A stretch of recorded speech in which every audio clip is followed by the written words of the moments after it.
Voilà, je te reprends. Dans une précédente vidéo, on avait vu le réglage de ça. La cale noire, c'est pour symboliser le sol fini, enfin le sol, le receveur, le haut du receveur, sol fini, receveur, on va dire. L'intérieur de douche. Donc je te disais, moi je passe sur le process d'une paroi de douche encastrée.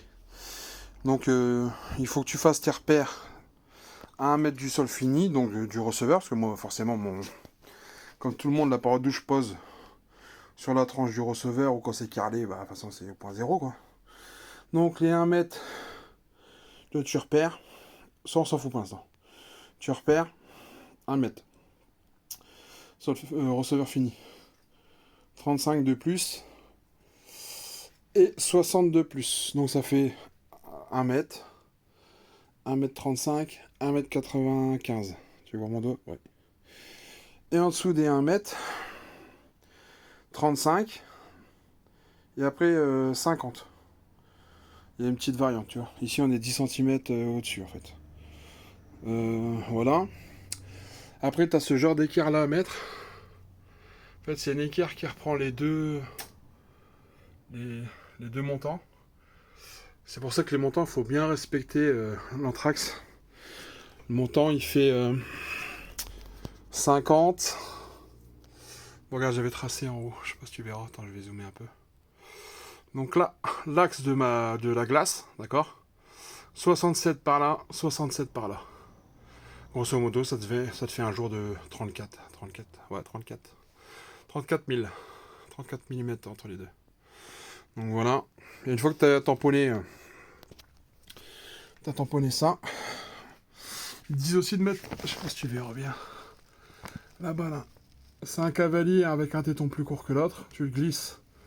Enfin, tu le mets dans le rail. Comme je te dis, tu as un téton plus court que l'autre. Donc tu sais le tourner dans ce sens-là. Ça vient derrière les gorges, parce que dans le rail, il y a deux gorges. Tu mets la vis ici de tension. Comme ça, tu es sûr que lui, il peut plus bouger. Et après, tu viens le brider. Tu vois, ça fait une platine, ça fait une équerre. Bon, pas bien, ça fait une équerre. Et tu brides là-dedans. Pareil des deux côtés. Est-ce que tu vas voir Oui, tu vois. Tu vois. Donc voilà. Donc, en gros, ça te fait 4 équerres, du coup. 1, 2, 3 et 4.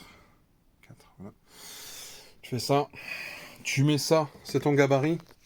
Je dézoome un peu, attends. Ah, plus de batterie. C'est ton gabarit. Attends, je dézoome encore. C'est bon, je suis maquillé. Ça, c'est ton gabarit. Pour toi, faire ton placo ou... Moi, ici, c'est du Woody, c'est ce que je te disais. Donc, pareil. Tu viens mettre ça. Tu vas mettre ça le fini en relation avec ton trail. Donc voilà, une fois que tu as fait ça, là maintenant tu es bon pour faire ton habillage. C'est vraiment important, hein. C'est vraiment important de prendre le temps de faire ça. Quand tu poses une paroi de douche comme ça, c'est pas une simple paroi de douche. T'as pas le droit de te tromper en altimétrie. Ah, ça c'est improbable. Tu recoupes pas le verre ou tu silicones pas comme un porc en dessous. Faut prendre le temps de faire les choses bien. Si tu poses ça chez ton client, ça a un certain coût. Euh, donc c'est bien vendu. T'as le temps de poser. Parce que tu te trompes là, il n'y a rien de fait. Hein. Tu te trompes là, on en reparle la galère quand tu vas vouloir poser ta paroi de douche sur ton receveur, ou même si t'as carrelé ton bac de douche. Hein. Et ouais, j'ai mis ça aussi. Donc la traverse, c'est ce que je t'expliquais initialement dans une autre vidéo. Cette traverse-là, je l'avais prise pour la mettre en haut, pour faire ma tête de douche, pour y mettre la barre et la tête de douche.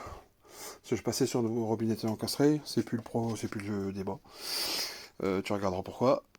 Donc, tu vois, je l'ai recentré. Alors, pour les puristes, je suis pas vraiment centré. Je suis un peu désaxé. Parce que là, aujourd'hui, j'ai que mon panneau Wedi. Mais j'ai pris aussi en compte mon revêtement de finition. Et ça va être des panneaux décoratifs de chez Roth. Ils font 3000 avec la colle, machin et tout. Je suis pas décalé de beaucoup, mais j'ai décalé, tu vois. C'est les habitudes que j'ai pris. Même si 5, 6, 7000, ça se voit peut-être pas forcément à l'œil. Euh, Bah au moins je dors bien. Je suis con, mais je dors bien. Et là tu peux y aller, copain. Là, tu peux y aller.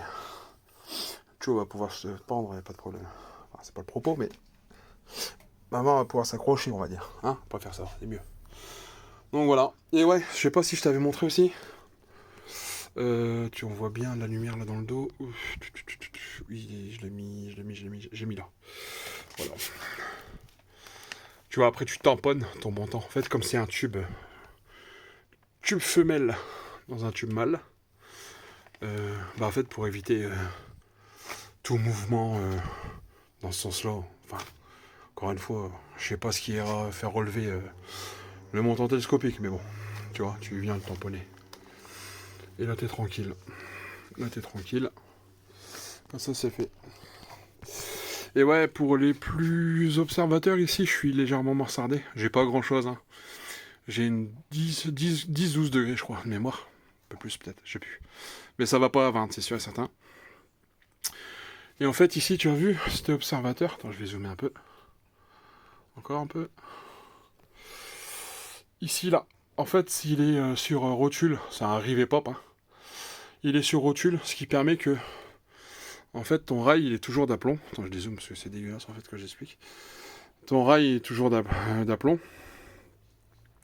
Et tu vois bien, dans une précédente vidéo, je t'avais dit qu'il y avait une partie femelle sur le rail que tu venais mettre dans... Enfin, sur le montant que tu venais mettre dans le rail, quart de tour. Et après, tu descendais. Mais, en fait, t'imagines bien que cette liaison-là, elle est là justement pour le mouvement. En gros, en exagérant, la partie femelle qui s'emboîte, elle est comme ça. Et après, le reste du tube, il revient droit et il descend. Donc voilà. Écoute. J'essaye de monter ça vite fait, sans prétention. Pas la James, mais sans prétention. Et voilà un peu l'avancement. Si t'as des questions, bah, notamment sur ça, hein, y a pas de problème, je suis là. Et puis, sinon, bah bonne journée. Allez, salut.